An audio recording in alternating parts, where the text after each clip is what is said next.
Hello friends, तो आप सभी का स्वागत है आपके अपने यूट्यूब चैनल एमवी जीनियस पे। तो आज इस वीडियो में हम लोग एक्सरसाइज 8.2 का क्वेश्चन नंबर 3 को सॉल्व करने वाले हैं। देखिए क्वेश्चन में क्या बोला गया है, if 10a plus B equal to √3 and 10a minus B equal to 1/√3। देखने से लग रहा होगा कि क्या करें, लेकिन क्वेश्चन बहुत ही आसान है। सबसे पहले देखिए यहाँ पे फाइंड क्या करना है, फाइंड ए एंड बी। क्या फाइंड करना है, ए और बी को फाइंड करना है। लेकिन यहाँ पे देखिए कितना तामझाम है, 10 भी लिखा हुआ है, ए प्लस बी लिखा हुआ है। तो सबसे पहले 10 को हटाना होगा, क्योंकि हमको ए और बी फाइंड करना है। हम लोगों को जब ए और बी फाइंड करना है तो 10 यहाँ पे शूट कर रहा नहीं, तो क्या करें कि 10 हट जाएगा, यही ना सोचना है हम लोग को कि क्या करें कि 10 हट जाएगा। तो यहाँ पे गौर से देखिए, एक यहाँ तक एक पार्ट हो गया, एंड के बाद वो दूसरा पार्ट हो गया। तो यहाँ पे देखिए 10 को हटाना है, क्या 10 को हटाना है। तो मान के चलिए यहाँ पे भी इधर भी 10 हो जाता, तो इधर से इधर 10 कैंसिल कर देते कि नहीं, 10 कैंसिल कर देते। जैसे यहाँ पे हम इसको लिखते, देखिए 10a plus B equal to अब √3 कितना का वैल्यू होता है, 10 कितना का वैल्यू √3 होता है। तो टेबल लर्न करना बहुत ही जरूरी है, इसीलिए टेबल को आप लर्न कर ही लीजिए। देख रहे होंगे कि कितना टेबल परेशान कर रहा है, इसीलिए टेबल को लर्न कर लीजिए। अब 10 √3 कितना होता है, 10 60 डिग्री का वैल्यू। कितना, 10 60 डिग्री का वैल्यू, वही ना होता है 10 60 डिग्री का वैल्यू कितना होता है, √3। अब यहाँ से देखिए 10 और 10 कैंसिल हो जाएगा, 10 और 10 कैंसिल हो गया, तो क्या बचा, a plus B equal to 60 degree. इसको इक्वेशन 1 मान लीजिए। यहाँ से 10 तो गायब हो गया ना, इसी तरह से इससे भी 10 को हम लोग गायब कर लेते हैं। तो देखिए 10 को गायब करते हैं, 10a minus B equal to कितना है, 1/√3। कितना है, 1/√3। अब आप लोग तब तक सोचिए कि 1/√3 10 कितना का वैल्यू होता है, कितना का होता है, तो 10 30 डिग्री का, 10 30 डिग्री का। यहाँ भी 10 से 10 कैंसिल हो गया, तो ये माइनस बी कितना हो गया, ए माइनस बी हो गया 30। ये क्या हो गया, इक्वेशन 2। क्या, इक्वेशन 2। अब इक्वेशन 1 और 2 को सॉल्व करके अब ए और बी का वैल्यू फाइंड कर सकते हैं कि नहीं, जरूर कर सकते हैं। ऐसा क्वेश्चन आप बहुत बनाए होंगे पहले भी, 8 9 10 सब तो इसी तरह का क्वेश्चन है। तो देखिए यहाँ से ए और बी का वैल्यू फाइंड करेंगे। तो ए और बी का वैल्यू देखिए फाइंड करते हैं फ्रॉम इक्वेशन 1 एंड 2।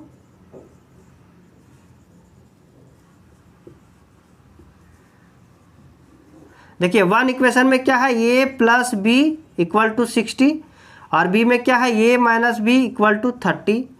यहाँ से देखिए इसको कैंसिल हो जाएगा, क्योंकि ये प्लस का साइन है, ये माइनस का साइन है, दोनों को क्या कर रहे हैं, ऐड कर रहे हैं फ्रॉम इक्वेशन 1 एंड 2। या लिखिएगा इक्वेशन 1 और 2 को ऐड करने पर, तो ये देखिए b और b कैंसिल हो जाएगा, तो यहाँ पे ऐड कीजिए 2 ये हो जाएगा इक्वल टू 60 और 30 कितना हो जाएगा, 90। अब ये इक्वल टू कितना हो जाएगा, 90/2, क्योंकि 2 इधर मल्टीप्लाई में है तो इधर डिवाइड में हो जाएगा, और 2 को 90 से काटिएगा तो कितना हो जाएगा, 45। कितना हो जाएगा, 45। तो ये का वैल्यू 45 आ गया, ये का वैल्यू 45 आ गया ना। अब ये का वैल्यू कोई भी इक्वेशन में पुट कर दीजिए, दूसरा का वैल्यू अपने आप आ जाएगा। तो लिखिए पुट द वैल्यू ऑफ ये इन इक्वेशन 1 या 2 किसी में भी पुट करके निकाल सकते हैं, 1 में ही पुट कर दीजिए, a plus B equal to 60। अब ये का वैल्यू कितना आया है, a का वैल्यू देखिए 45 ही आया है ना, a का value 45 plus b equal to 60। अब देखिए b इक्वल टू 60 माइनस 45। अब देखिए 60 माइनस 45 कितना हो गया, 15। b कितना हो गया, 15 डिग्री। तो ये और b का वैल्यू फाइंड करना, तो फाइंड कर लिए। यहाँ पे देखिए ए का वैल्यू ग्रेटर है, मतलब ए का वैल्यू क्या है, बड़ा है। और यहाँ पे देखिए ए का वैल्यू कितना है, ए का वैल्यू 45 और बी का वैल्यू कितना है, 15। दोनों यही ना आया है, तो ए का वैल्यू बड़ा ही है, तो ये भी ठीक हो गया, ट्रू हो गया। और ए प्लस बी 90 से छोटा होना चाहिए, 0 से बड़ा होना चाहिए। तो ए और बी देखिए कितना हो गया, 6, तो कितना हो गया, 60। अब 60 हो गया, तो देखिए ये वैल्यू बी का वैल्यू कितना है, 60। तो देखिए 0 से बड़ा और 90 से छोटा, तो ये इस तरह से भी ये क्या हो गया, प्रूव हो गया। तो ये हो गया क्वेश्चन नंबर 3। अब इसे रफ करके क्वेश्चन नंबर 4 को भी सॉल्व कर लेते हैं। अब क्वेश्चन नंबर 4 को हम लोग सॉल्व करते हैं। ये क्वेश्चन भी बहुत ही आसान है। देखिए क्वेश्चन में क्या बोला गया है, state whether the following are true और false, justify your answer. That means क्या हुआ, यहाँ पे कुछ क्वेश्चन दिया हुआ है और इसमें ट्रू और फॉल्स बताना है। ट्रू और फॉल्स बताना है, फॉल्स और ट्रू होने का रीजन भी बताना है। क्या, जस्टिफाई योर आंसर, मतलब ये आंसर क्यों बोल रहे हैं कि ट्रू और फॉल्स है, इसका रीजन भी बताना है। तो देखिए फर्स्ट नंबर क्वेश्चन क्या लिखा हुआ है, sine A plus B equal to sine A plus sine B. That means क्या हुआ है, यहाँ पे इक्वल टू का साइन है तो LHS और RHS इक्वल होगा कि नहीं ये बताना है।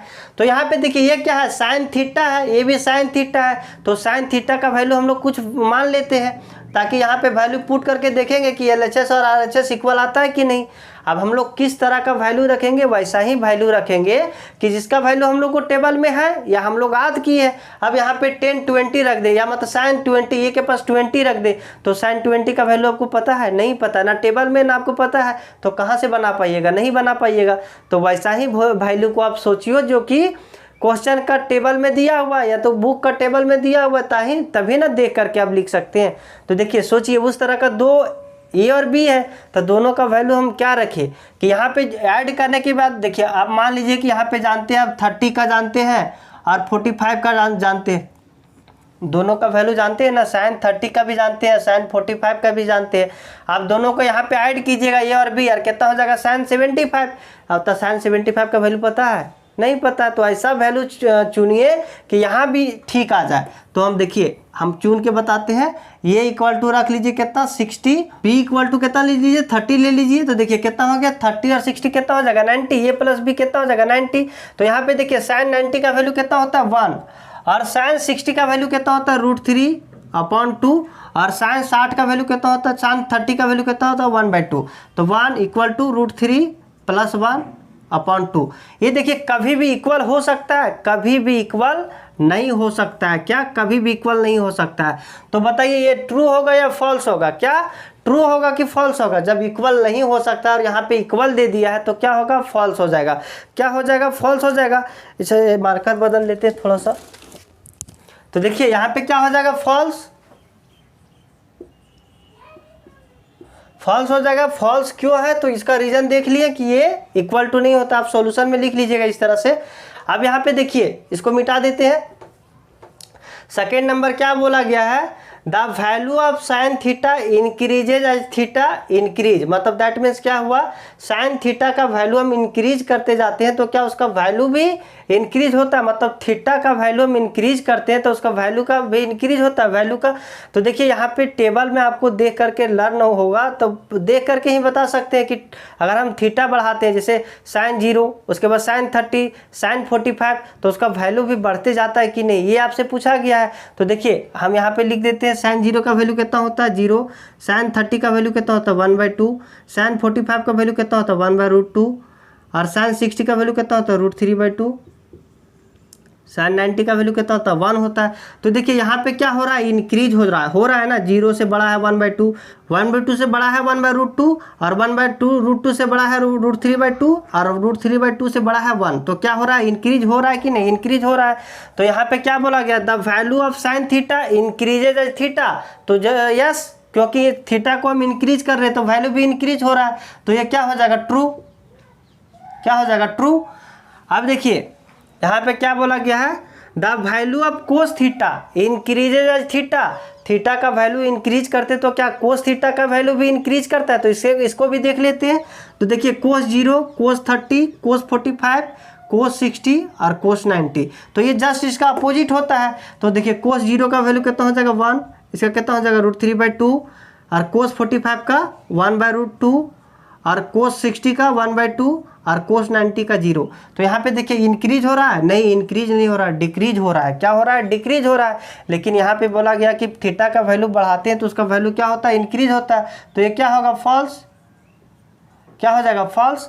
अब देखिए fourth number question, sine theta equal to cos theta for all values of theta. That means क्या हुआ, कोई भी थीटा रखते हैं यहाँ पे, साइन थीटा या कोस थीटा कोई भी इसका वैल्यू रखते हैं, जैसे साइन 30 या साइन 45, कोई भी थीटा का मान रखते हैं तो LHS इक्वल टू RHS होगा कि नहीं, ये देखना है। तो हम रख के ही देख लेते हैं। तो सबसे पहले देखिए कोई भी थीटा का वैल्यू रख लीजिए। मान के चलिए अगर 0 डिग्री रखते हैं, 0 डिग्री, तो साइन 0 का वैल्यू कितना होता है 0, और साइन कोस 0 का वैल्यू कितना होता है 1। इक्वल आया? नहीं आया।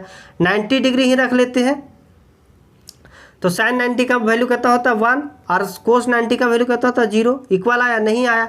लेकिन यहाँ क्या बोला जा रहा है कि for all values of theta, theta के सभी वैल्यू के लिए साइन थीटा और कोस थीटा इक्वल होता है, जो कि क्या है, गलत है। तो ये क्या हो जाएगा, फॉल्स।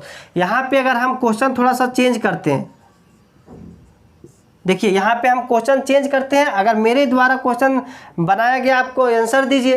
यहाँ पे क्या लिखा हुआ है, sine theta equal to cos theta for all values of theta, जगह हम कैंसिल कर दिए सम वैल्यूज ऑफ थीटा। क्या सम वैल्यूज ऑफ थीटा, तो राइट होगा या रॉन्ग? क्या some values of theta, theta के कुछ वैल्यू के लिए sine theta equal to cos theta होगा कि नहीं?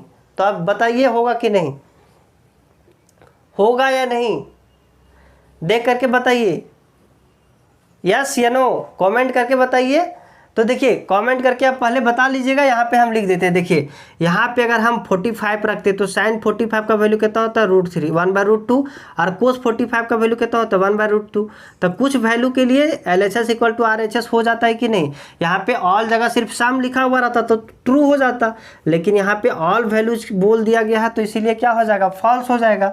अब यहाँ पे देखिए, cot A is not defined ये equal to 0 degree. That means क्या हुआ, कोट ये का वैल्यू अगर हम 0 डिग्री रखते हैं तो क्या वो नॉट डिफाइंड है? तो टेबल अगर आप लर्न किए होंगे तो वहाँ पे कोट 0 डिग्री का वैल्यू आप लर्न किए होंगे, और कोट 0 डिग्री का वैल्यू अगर नॉन डिफाइंड होगा, अनडिफाइंड होगा, तो क्या हो जाएगा, राइट हो जाएगा, और अनडिफाइंड नहीं होगा तो रॉन्ग हो जाएगा। तो कोट 0 डिग्री का वैल्यू कितना होता है, तो कोट 0 डिग्री का वैल्यू ही होता है कितना, अनडिफाइंड। क्या होता है, अनडिफाइंड, या इसको इनफिनाइट भी बोला जाता है। जैसे अनडिफाइंड कैसे होता है, 1/0, 10 का उल्टा होता है कोट, और 10 0 डिग्री का कितना होता है 0। अब इसको उलट दीजिए तो क्या हो जाएगा, 1/0, क्या हो जाएगा 1/0, और 1/0 क्या होता है, अनडिफाइंड हो जाता है। तो ये क्या हो जाएगा, ट्रू, क्या हो जाएगा, ट्रू।